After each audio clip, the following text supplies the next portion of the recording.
Hello friends, तो आज हम लोग आपके एनसीईआरटी के एक्सरसाइज 12.1 में हम लोग क्वेश्चन को बनाएंगे जो कि ग्राफ के नाम से जाना जाता है। और आप लोग के एग्जाम में ग्राफ फिक्स रहता है कि एगो अइबे करेगा, तो पूरा कॉन्सेप्ट हो चुका है, ठीक है ना। अब बस क्वेश्चन का बारी है, तो हम कोशिश करेंगे ना कि एक दिना में एगो कम से कम वीडियो ग्राफ का डालें, ठीक है ना। एक दिना में एगो कम से कम ग्राफ का वीडियो डालें, तो आप लोगों के 12.1 में, ठीक है ना, 12.1 में हमको लगता है 12 को का तक क्वेश्चन है, ठीक है ना। 10 चाहे 12 को क्वेश्चन होगा, आप लोग देख लीजिएगा। उसको हम लोग डेली एक बनाएंगे ना तो 10 दिन में ग्राफ खत्म हो जाएगा। इससे आप लोगों का होगा ना कि डेली ग्राफ बनाइएगा ना, मुश्किल से आप 5 से 10 मिनट ग्राफ को दीजिएगा तो आपका ग्राफ मजबूत हो जाएगा। और आपके मैथ में 5 नंबर फिक्स, क्या है, मैथ में 5 नंबर फिक्स है। और जो बाहरी क्वेश्चन होगा ग्राफ का, ठीक है ना, जो आपके एनसीईआरटी के एक्सरसाइज में नहीं दिया हुआ है वो भी हम कराएंगे, लेकिन पहले एक्सरसाइज कराएंगे, ठीक है ना। तो आप लोगों के लिए दिल में आग लगाने के लिए थोड़ा सा छोटा सा शायरी कि कोई भी काम बिना बाधा के पूरा नहीं होता, कोई भी काम बिना बाधा के पूरा नहीं होता। असफलता उसी आदमी का यानी उसी स्टूडेंट का पैर चूमती है, ठीक है ना, जो अंत तक प्रयास करता है। तो आप लोग शुरू से लेके अभी तक आ गए हैं, अब यहाँ से 2 महीना बाकी है और इस 2 महीना में ध के कबार के पूरा मेहनत कर देते हैं तो सब समझिए कि गलती माफ। तो देखिए एक्सरसाइज 12.1 में क्वेश्चन नंबर क्या है कि आपको अधिकतमीकरण निकालना है। जेड मैक्स इसीलिए लिखे हैं कि इसका अधिकतमीकरण निकालना है 3x + 4y का, 3x + 4y का अधिकतमीकरण निकालना है। और यह कंडीशन दिया हुआ है। और देखिए इसको कैसे बनाएंगे, जो हम इधर प्रोसेस करेंगे ना, जोड़ घटाव गुना भाग करेंगे, यह आपको नॉर्मल पेज पे करना है। और जो हम यहाँ फिगर बनाएंगे यह आपको ग्राफ पे बनाना है, ठीक है ना। क्या करना है, ग्राफ पे बनाना है। तो हम यहाँ से चालू करते हैं बनाने का। सबसे पहले हम यहाँ सॉल्यूशन लिखते हैं और बनाने का काम चालू करते हैं। देखिए इसका हमको मैक्सिमम निकालना है, ठीक है ना। तो निकालेंगे बाद में, लेकिन जो कंडीशन दिया हुआ है ना उस कंडीशन पर चलते हैं। हमको ये सारा कंडीशन दिया हुआ है। तो सबसे पहले हम जानते हैं यहाँ से क्या करेंगे, सबसे पहले हम यहाँ से संगत समीकरण लिखेंगे, समझ गए। यहां से हम लोग क्या करेंगे, संगत समीकरण लिखेंगे। तो संगत समीकरण जानते हैं कैसे लिखा जाता है बाबू लोग। संगत समीकरण जो होता है, जो हमारा संगत समीकरण होता है ना, बस इतना को इतना के बराबर लिख दीजिए, ठीक है। तो यहाँ क्या है बाबू लोग, x + y है, ठीक है। अब इधर क्या है 4, तो आपको बराबर में 4 लिख देना है। पूरा ग्राफ के कंसेप्ट में बता चुके हैं। ओकरा बाद देखिए यहाँ क्या है, x > 0, तो आपको x बराबर क्या लिख देना है 0। ओकरा बाद क्या है, y > 0, तो आपको लिखना है y बराबर 0। इतना सारा चीज आपको लिख देना। पहले संगत समीकरण लिखना है मेरे भाई मेरी बहन। सबसे पहले क्या करना है कि जो दिया रहेगा ना ओकरा से पहले आप लोगों को संगत समीकरण लिखना है। चलिए संगत समीकरण लिखने का क्या करना है कि इसका ग्राफ हम लोग खींच सकते हैं डायरेक्ट, एकरा में कोनो दिक्कत नहीं है। दिक्कत है एकरा में, तो एक और समीकरण बनाना पड़ेगा। चलिए हम यहाँ इसका समीकरण बना लेते हैं, ठीक है ना। यहाँ लिख देंगे समीकरण, यहाँ समीकरण ऐसे लिख देते हैं। यहाँ देखिए यहाँ करते हैं x, यहाँ करते हैं y, ठीक है। यहाँ x का मान 0 रखेंगे तो y का मान क्या मिलेगा, 4 मिलेगा ना भाई। x का मान आप 0 रखिएगा तो y बराबर क्या मिलेगा, 4। और जब आप लोग y का मान 0 रखिएगा, जब यहाँ आप लोग y का मान रखिएगा 0 तो x का मान क्या मिलेगा, 4। इतना सारा हो गया है, ठीक है ना। सारा समीकरण निकल चुका है, ठीक है ना। अब यहाँ से आइए हम लोग ग्राफ का कुछ बनाते हैं फिगर। देखिए सबसे पहले आपको यहाँ ऐसे ग्राफ खींच देना है, ठीक है ना।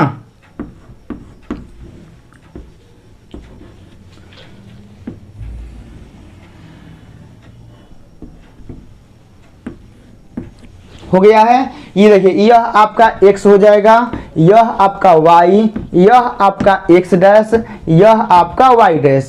यहाँ देखिए कहाँ तक जा रहा है, देखिए सबसे पहले 4 तक जा रहा है ना, तो आप एक में 4 तक अपना मन से बना लीजिए। देखिए हम यहाँ 1, यहाँ 2, यहाँ 3 और यहाँ 4, यहाँ 1 2 3 4, बस ऐसा ही करना है, ठीक है ना। बस मेरे साथ स्टेप बाय स्टेप करते रहिए, नीचे वो 4 तक, ऊपर वो 4 तक बनाइए। 1 2 3 4, 1 2 3 4 हो गया ना।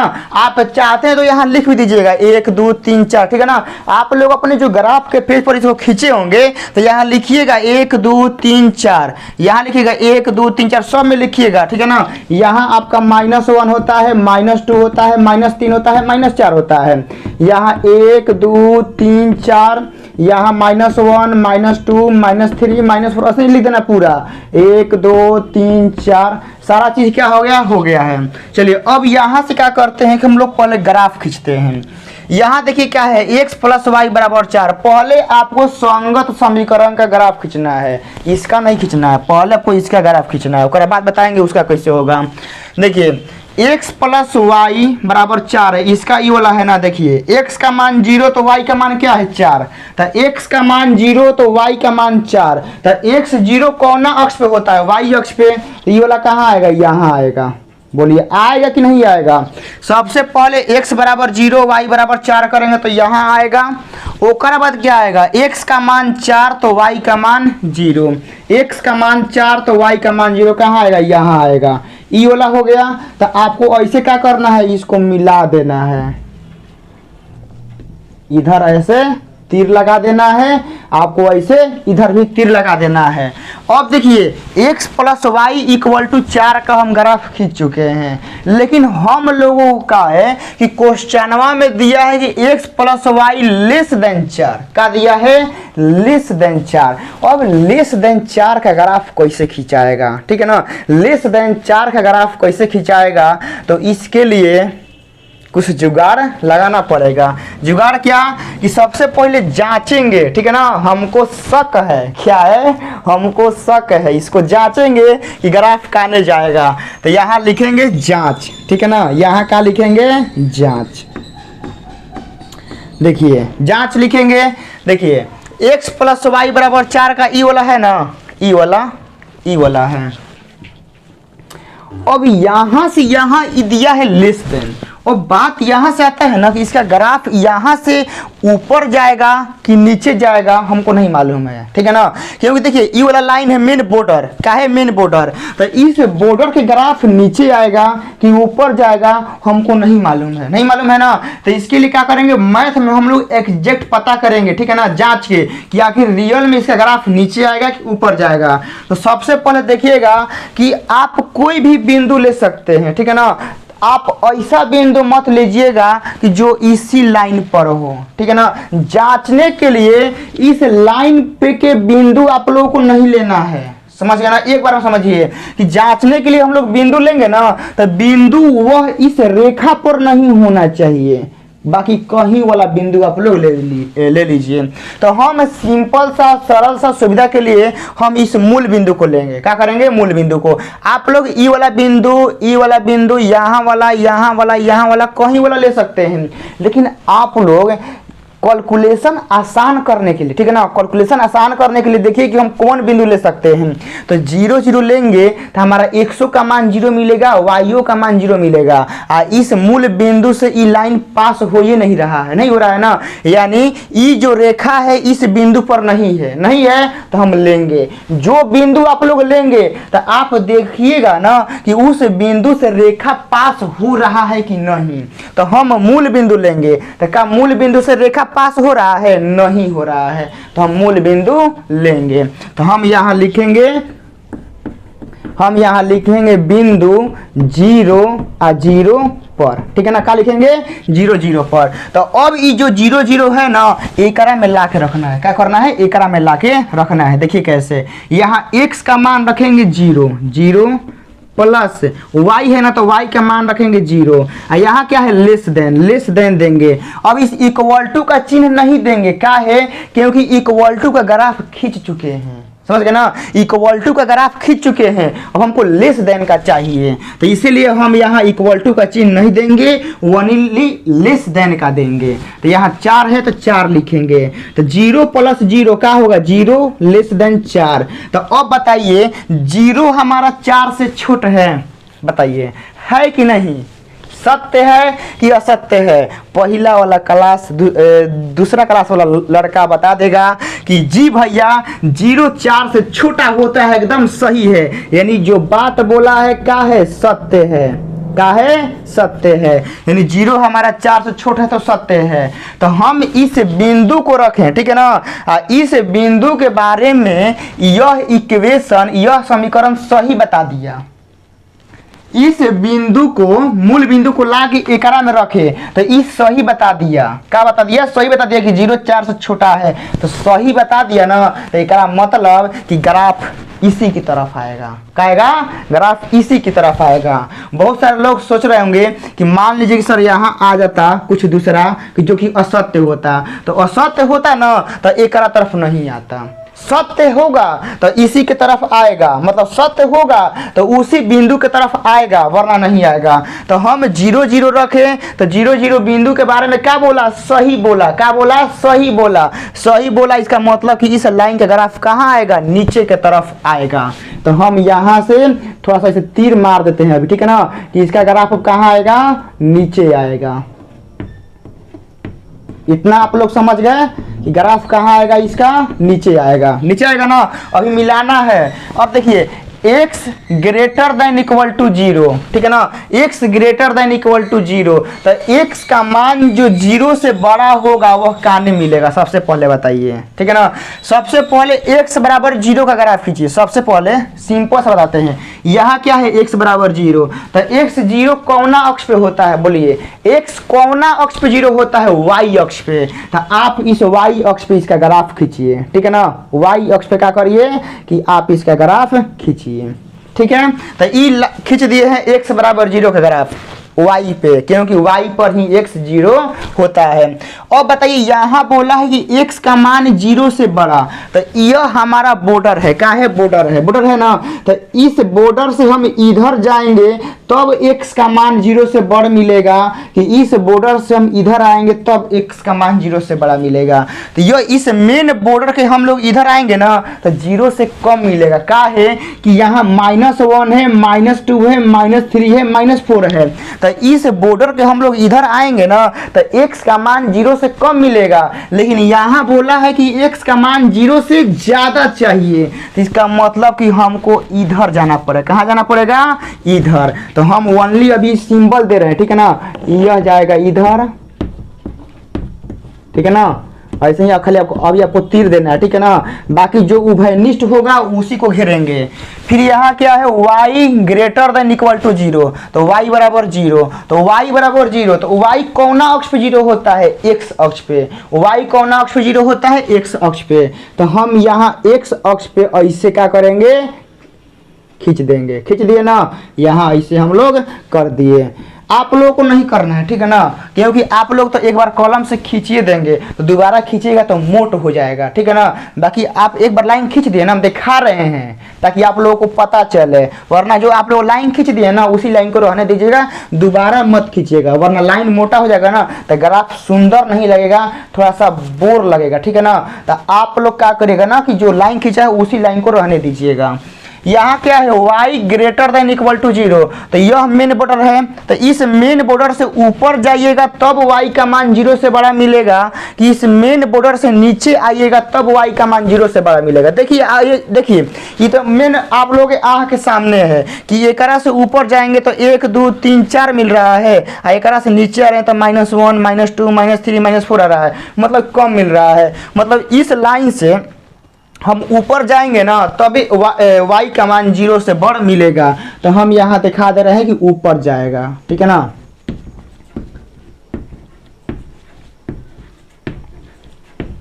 हो गया। अब आप देखिए ना कि ये तीनों के द्वारा, ठीक है ना, ये तीनों के द्वारा एक उभयनिष्ठ एरिया, ठीक है ना, जो तीनों के द्वारा एक उभयनिष्ठ है, जो तीनों ओकरा में मिल रहा है वो कौन एरिया है। यदि आप लोग इस एरिया में लेते हैं, इस एरिया में, तो इस एरिया में ई तो आ जाएगा और ईहो आ जाएगा, लेकिन ई वाला नहीं आएगा, तो ई एरिया नहीं होगा। उभयनिष्ठ एरिया कौन होगा जानते हैं? ई वाला होगा। देखिए एकरा में सब मिलेगा। उभयनिष्ठ मतलब होता है ना कि आपका सब मिलना चाहिए एकरा में, सब ए टू जेड, तो एकरे में मिलेगा, देख लीजिएगा, ठीक है ना, ए टू जेड मिलेगा एकरा में। ई हो गया ना।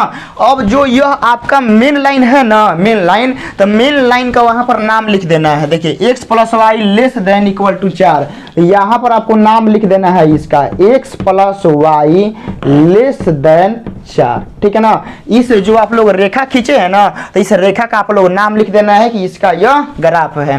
बाकी आपको इसको बढ़िया से एक बार रंग देना है इसे, ठीक है ना। क्या करना है कि वहाँ आप लोग पेंसिल लेकर बैठे होंगे, तो आप लोग पेंसिल से क्या करना है, थोड़ा सा बढ़िया से पूरा भर देना है। इतना भर देने के बाद अब आपका ये जो एरिया है, ठीक है ना, जिस जिस पॉइंट से कसा होगा, जिस जिस पॉइंट से बंधा होगा, उसको कहते हैं कोणीय बिंदु। तो जो हमारा यह एरिया है, देखिए ई वाला बिंदु, ठीक है ना, ई वाला ई वाला, ये तीन गो का है, ये तीन गो बिंदु से बंधाइल है ना। देखिए एगो ई बिंदु से, ई बिंदु से, ई बिंदु से, तीनों बिंदु से क्या है, एकदम बंधाइल है। तो इस तीनों बिंदु को हम लोग कहते हैं कोणीय बिंदु। क्या कहते हैं? कोणीय बिंदु। कोणीय बिंदु उसको बोलते हैं जो आपका उभयनिष्ठ एरिया होता है ना, तो उभयनिष्ठ एरिया जिस जिस बिंदु से बंधा होता है उसको कहते हैं कोणीय बिंदु। तो इस बिंदु का निर्देशांक क्या होगा? 0, 0। इसका क्या होगा? 4, 0। इसका क्या होगा? 0, 4 होगा ना। तो हम यहाँ पर, ठीक है, यहाँ पर लिख दे रहे हैं, ठीक है ना, यहाँ आप लोगों को दिखाई दे रहा होगा, हम यहाँ लिख दे रहे हैं कोणीय बिंदु। कोणीय बिंदु कौन कौन है हम यहाँ लिख दे रहे हैं। कोणीय बिंदु आपका कौन कौन है? एगो कौन कौन है? एगो है 0 और 0। एगो कौन है आपका 4, 0 और 0, 4। तो यहाँ लिख दे रहे हैं 4, 0 और फिर आपका क्या हो गया? 0 और 4। आपका क्या हो गया? तीन गो बिंदु कोणीय बिंदु हो गया। अब यही जो कोणीय बिंदु आया है ना, इसका मान हम लोग इसमें रखेंगे जेड मैक्स में, इसी बिंदु को मान, मतलब इसी बिंदु का मान इसमें रखेंगे, और जौना बिंदु पे मान ज्यादा आ जाएगा वही आपका जेड मैक्स हो गया, ठीक है ना। तो हम यहाँ क्या करते हैं कि अब थोड़ा सा जांच के लिए हम लोग क्या करते हैं, रखते हैं, ठीक है ना। चलिए सबसे पहले उठाते हैं 0, 0, ठीक है ना, बिंदु 0, 0 पर, ठीक है, बिंदु 0, 0 पर। चलिए ई 0, 0 एकरा में रखिए, तो z बराबर कितना हो जाएगा? 3 गुना 0 और प्लस का क्या हो जाएगा? 4 गुना 0, तो क्या हो गया? 0। अब ओकरा बाद आपको क्या करना है बाबू लोग? बिंदु 0, 0 हो गया ना, अब 4, 0 पे करना है, तो यहाँ लिखिए 4, 0 पर। चलिए तो z बराबर यहाँ रखिए 4, 0 ना, तो यहाँ 3 गुना 4 और प्लस का 4 गुना 0, तो क्या आएगा? 4 यानी 12 और प्लस 0, तो आपका 12 आएगा। अब आपको क्या करना है कि बस एगो ई बिंदु बचा है, तो एक पे जांच लेना है। बिंदु आपका 0, 4 पर, ठीक है ना, 0, 4 पर, तो 0, 4 एकरा में रखिए, तो z बराबर क्या हो जाएगा आपका? 3 गुना 0 प्लस आपका 4 गुना 4, तो क्या हो जाएगा आपका? 16 हो जाएगा। क्या हो जाएगा? 16। तो अब बताइए 0, 0 पे मान आया है 0, 4, 0 पे आया है 12 और 0, 4 पे आया है 16, तो कौन मान ज़्यादा है बताइए? 0 ज़्यादा है कि 12 ज़्यादा है कि 16 ज़्यादा है? तो कहिएगा कि सर 16 ज़्यादा है, ठीक है ना। क्या है? 16 ज़्यादा है। तो हम लोग लिखेंगे कि बिंदु 0, 4 पर जेड मैक्स, ठीक है ना, जेड मैक्स का अधिकतम मान क्या है? 16 है। बस ये क्या करना है? लिख देना है। लेकिन आपको जो यह सारा चीज हम दिए हैं ना, आपको ग्राफ के पेज पर ओनली जो ग्राफ का डायग्राम रहता है ना, मतलब जिस पर इमेज बनता है, तो ग्राफ के डायग्राम पर ओनली आपको ई बनाना है, ठीक है ना, ई। और जो आपका नॉर्मल पेज रहता है, ठीक है ना, नॉर्मल पेज ऐसे ऐसे जो रहता है, वो करा पे आपको इस सारा चीज को एकदम लाइन में लाइन लिखना है। यहाँ से स्टार्ट करना है, फिर ई वाला इसके नीचे लिखना है। अब बताइए, अब बताते हैं कि अब कैसे लिखना है। सारा चीज हो गया ना, मिटकाते हैं थोड़ा सा यहाँ पर।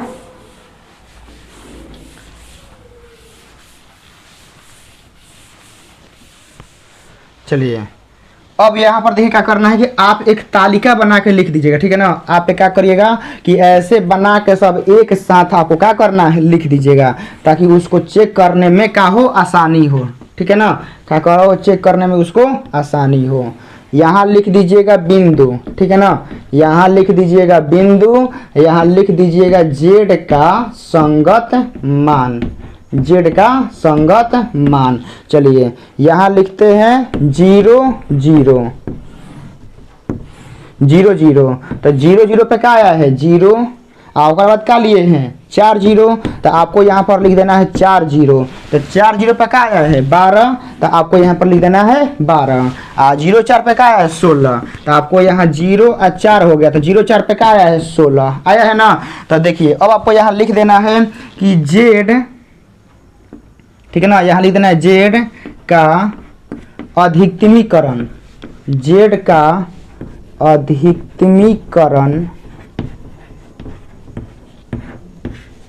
जेड का अधिकतमीकरण बिंदु कितना पे आया है 0 4 पे आया है ना, तो लिख देंगे 0 4 पर 16 है, ठीक है। यहाँ लिख दीजिएगा कि यही अभीष्ट आलेख है, यही अभीष्ट आलेख है, यही अभीष्ट आलेख है। बस आपको इतना सारा चीज लिख दीजिएगा ना, तो आपको 5 नंबर में से एक को नंबर नहीं काटेगा। पूरा एकदम समझिए ना कि जो आपका प्रॉपर तरीका होता है, ठीक है ना, जो एकदम बढ़िया तरीका होता है, सारा चीज़ आपको बता दिए हैं कि इस लाइन का जो इक्वेशन का मतलब होगा मान वो लिख दीजिएगा। सारा चीज़ लिखने के बाद आपको यहाँ पर y dash x dash y x लिख देना है, और फिर यहाँ अंत में, ठीक है ना, नीचे, ठीक है ना, इस ग्राफ के नीचे लिख देना है कि यही अभीष्ट आलेख है। यह चीज़ लिखने के बाद ये वाला सारा चीज़ हो गया। तो इस वीडियो में आप लोग समझ गए कि हाँ ग्राफ को कैसे बनाते हैं। क्वेश्चन नंबर 1 क्या है, क्वेश्चन नंबर 1 हमारा समाप्त है। अब नेक्स्ट दिन आपका क्वेश्चन नंबर 2 आएगा, और ऐसे ही आपका यह सीरीज चलता रहेगा। डेली एक और ग्राफ का वीडियो देंगे और आप लोगों का ग्राफ कंप्लीट हो जाएगा। वीडियो कैसा लगा जरूर बताइएगा, और आप लोग किस चीज़ में प्रॉब्लम है, कौन चीज़ समझ में नहीं आ रहा है जरूर बताइएगा, ठीक है ना। मिलते हैं इसके दूसरे पार्ट में। जय हिंद।